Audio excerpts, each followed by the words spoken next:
ஆண்டவராகிய இயேசு கிறிஸ்துவின் நாமத்தில் காலை வாழ்த்துக்கள். இன்றைய மன்னா, என் தேவனே, நீர் இருதயத்தை சோதித்து உத்தம குணத்திலே பிரியமாய் இருக்கிறீர் என்பதை அறிவேன். இவையெல்லாம் நான் உத்தம இருதயத்தோடே மனப்பூர்வமாய் கொடுத்தேன். 1 நாளாகமம் 29:17. பாருங்கள், இது என்ன அப்படின்னா தாவீதுடைய ஜெபம். தாவீது ஆலயம் கட்டணும்னு சொல்லி விரும்பினாலும் அந்த ஆலயம் சாலமோன் தான் கட்டுவான். உன்னுடைய கை இரத்த கரைப்படைந்த கை, நிறைய யுத்தத்துக்கெல்லாம் போயிருக்க, அதனால் உன்னால் இந்த ஆலயத்தை கட்ட முடியாது, உன் குமாரனாகிய சாலமோன் தான் இந்த ஆலயத்தை கட்டுவான்னு சொல்லி தாவீதுகிட்ட சொல்லிட்டாரு. இப்போ தாவீது நிறைய சவதரித்து வச்சுருக்கிறார் பணம் இந்த ஆலயம் கட்டுறதுக்குன்னு.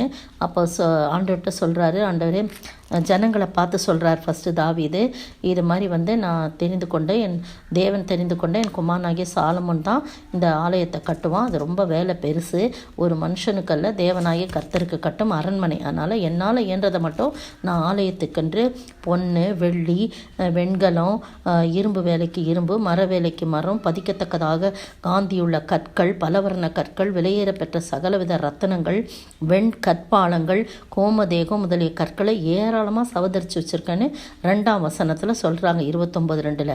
அப்புறம் சொல்கிறாரு, இது இல்லாமல் என்னுடைய சொந்தத்தில் நான் என் தேவனுடைய ஆலயத்தின் மேல் நான் வைத்திருக்கிற வாஞ்சையினால் பரிசுத்த ஆலயத்துக்காக நான் சவதரித்த அனைத்தையும், நான் இதுவரைக்கும் சம்பாதிச்ச அனைத்தையும் தவிர எனக்கு சொந்தமான பொன்னையும் வெள்ளியும் என் தேவனுடைய ஆலயத்திற்கென்று கொடுக்கிறேன். காரணம், நான் என் தேவனுடைய ஆலயத்தின் மேல் வைத்திருந்த ஒரு வாஞ்சை. சுவர்களை மூடுறதுக்கு பொன் வேலை, மூடுறதுக்கு பொண்ணு, வெள்ளி, கம்மாளர் வேலை செய்வதற்கு அனைத்துக்கும் ஒப்பிரின் தங்கமாகிய 3000 தாலந்து தங்கம் அப்படின்னு நிறைய சொல்கிறார்.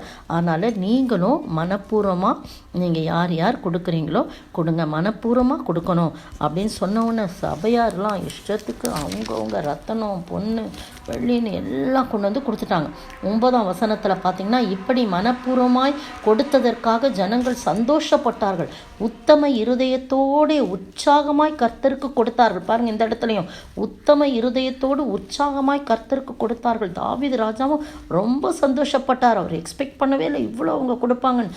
சந்தோஷமாக, இது கர்த்தருடைய அரண்மனை ஆலயம் சொன்ன உடனே எல்லாருமே என்ன பண்ணுறாங்க, நிறைய கொடுக்குறாங்க.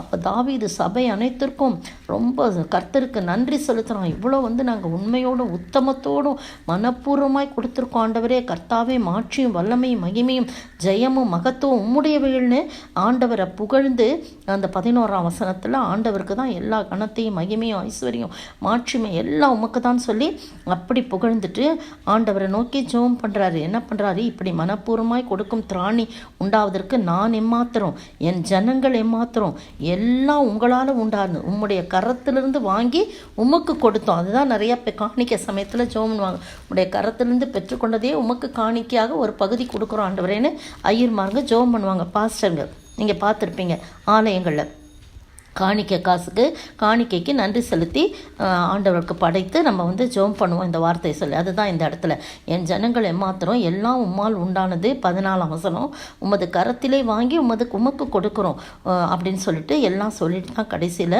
இதை சொல்கிறாரு. இந்த பொருட்கள் எல்லாம் உம்முடைய கரத்தில் இருக்குது, ஆலயம் கட்டுறதுக்கு நாங்கள் சவதரித்ததெல்லாம் இருக்குது. என் தேவனே, நீர் இருதயத்தை சோதித்து உத்தம குணத்திலே பிரியமாக இருக்கு என்பதை நாங்கள் அறிஞ்சிருக்கிறோம்ப்பா. இவையெல்லாம் நான் உத்தம இருதயத்தோடு மனப்பூர்வமாக கொடுத்தேன். இப்பொழுது இங்கே இருக்கிற உம்முடைய ஜனமும் உமக்கு மனப்பூர்வமாய் கொடுக்கிறதை கண்டு சந்தோஷித்தேன் அப்படின்னு சொல்லிட்டு 19ஆம் வசனம் பாருங்க, என் குமாரனாகிய சாலமோன் உம்முடைய கற்பனைகளையும் உம்முடைய சாட்சிகளையும் உம்முடைய கட்டளைகளையும் கை கொள்ளும்படிக்கும் இவைகள் எல்லாவற்றையும் செய்து நான் ஆயத்தம் பண்ணின இந்த அரண்மனையை கட்டும்படிக்கு அவனுக்கு உத்தம இருதயத்தை தந்தருளோன்னு சொல்லி ஆண்டவர்கிட்ட ஜெபிக்கிறாரு. அப்படியே எல்லாம் பலி செலுத்துகிறாங்க, எல்லாம் கொண்டு கொடுக்குறாங்க. சாலமோன் அந்த தேவ ஆலயத்தை கட்டுறதுக்கு அவருடைய காரியங்கள்லாம் நடக்குது. இஸ்ரவேலர் எல்லாரும் காணும்படியாக சாலமோனை மிகவும் பெரியவனாக்கி கர்த்தர் அவனுக்கு முன்னே இஸ்ரவேலின் ராஜாவான ஒருவனுக்கும் இல்லாதிருந்த ராஜரீக மகத்துவத்தை அவனுக்கு கட்டளையிட்டான்னு சொல்லுங்க. நம்ம உத்தம இருதயத்தோடு மனப்பூர்வமாக என் தேவனுக்கென்று நம்ம கொடுக்கும்போது ஆண்டவர் என்ன செய்கிறாரு, அந்த ஆலயத்தை பரிசுத்தப்படுத்தினது போல நம்முடைய சரீரம் என்னும் ஆலயத்தையும் பரிசுத்தப்படுத்தி நம்மிலே அவர் வாசம் பண்ணும்படியாக அவர் வாஞ்சை உள்ளவராய் இருக்கிறார். அந்த ஆண்டவரை நோக்கி நாம் ஜெபிப்போம். சேனைகளின் கர்த்தாவே, உமது வாசஸ்தலங்கள் எவ்வளவு இன்பமானவைகள். அற்புதம் செய்யும் தேவனே, இப்போதே எங்களில் இறங்கியே வாருமே. அற்புதம் செய்யும் தேவனே, இப்போதே எங்களில் இறங்கியே வாருமே. அனல் மூட்டி எழுப்பிடும் இயேசுவே, நான் ஆவியாலே நிறைந்து உமக்காக வாழ்ந்திட. சேனைகளின் கர்த்தாவே, உமது வாசஸ்தலங்கள் எவ்வளவு இன்பமானவைகள். ஸ்தோத்திரிக்கிற ஆண்டவரே, துதிக்கிற ராஜா, வாழ்த்துகிற வணங்கிறப்பா, நல்லவரே, வல்லவரே, மீட்பரே, ராஜாவே, நன்றியோடு மெய் ஸ்தோத்திரிக்கிறோம். கர்த்தாவே, உம்முடைய ஆலயமாய் நாங்களும் மாறவும், அதற்காக நாங்கள் எங்களை முற்றிலுமாய் ஒப்பு கொடுத்து நீர் வாசம் பண்ணுகிற இடமாக உத்தம இருதயத்தோடு மனப்பூர்வமாய் உமக்காக எங்களுடைய இருதயத்தை திறந்து காத்திருக்க நீர் உதவி செய்ய வேண்டும் என்று கர்த்தரும் மீட்பரும் ராஜாவுமாகிய இயேசு கிறிஸ்துவின் விலையேறப்பட்ட நாமத்தில் ஜெபிக்கிறேன் பிதாவே. ஆமீன், ஆமீன். நேற்றைய பதில், அவருடைய பரிபூரணத்தினால் நாம் எல்லாரும் கிருபையின் மேல் கிருபை பெற்றோம். யோவான் 1:16.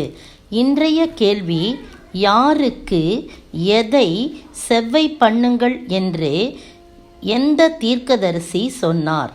யாருக்கு எதை செவ்வை பண்ணுங்கள் என்று எந்த தீர்க்கதரிசி சொன்னார்?